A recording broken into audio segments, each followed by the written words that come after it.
आज वारदात में आप जो कुछ देखेंगे, हमारा दावा है कि उसे देखकर आप चौंके बिना नहीं रह पाएंगे, क्योंकि यह उस खूबसूरत जाल की कहानी है जिसमें जो एक बार फंसा बस समझ लीजिए बर्बाद हो गया।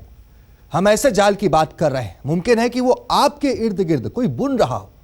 लिहाजा अगर आप भी हुस्न और फरेब के इस खूबसूरत जाल से बचना चाहते हैं तो बस गौर से देखते रहिए वारदात। हुस्न का जाल, आशिकी की चाल, बंद कमरा और ब्लैकमेल।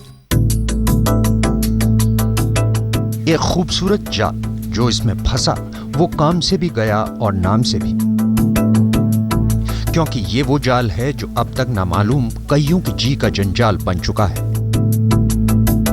हैरानी की बात तो यह है कि इस जाल में फंसने वाले शख्स को इस बात की जरा भी भनक नहीं लगती कि वो हुस्न और फरेब के एक ऐसे जाल में उलझने वाला है कि जिससे वो जितना बाहर निकलने की कोशिश करेगा वो उसमें उतना ही उलझता जाएगा।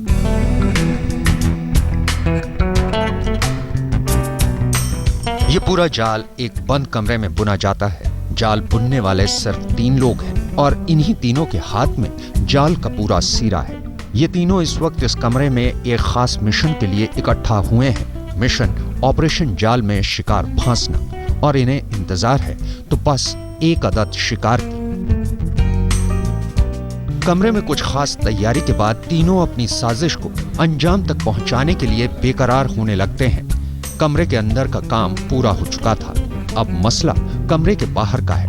लिहाजा तीनों होटल से बाहर निकलते हैं और फिर उसकी तलाश शुरू हो जाती है जिसे इनके जाल में फंसना है। थोड़े से इंतजार के बाद ये तलाश भी पूरी हो जाती है। मोनिका उस तक पहुंच चुकी थी जो अब शिकार होने वाला था।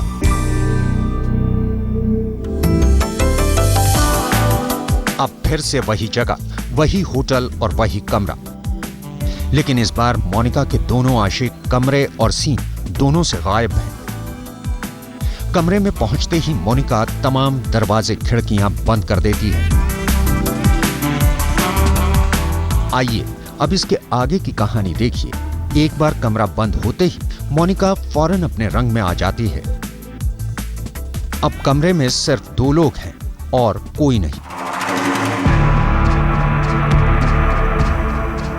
पर जरा रुकिए, क्योंकि यही वो इस जाल का असली जंजाल है। जी हाँ, इस वक्त इस कमरे में नजर भले ही 2 लोग आ रहे हों, पर ऐसा नहीं है। इस कमरे में इस वक्त कई आंखें हैं जो लगातार दोनों को घूर रही हैं, जो लगातार दोनों की हरकतों को अपनी नजरों में कैद कर रही हैं। यकीन नहीं आता तो जरा इन नजरों को करीब से देख लीजिए।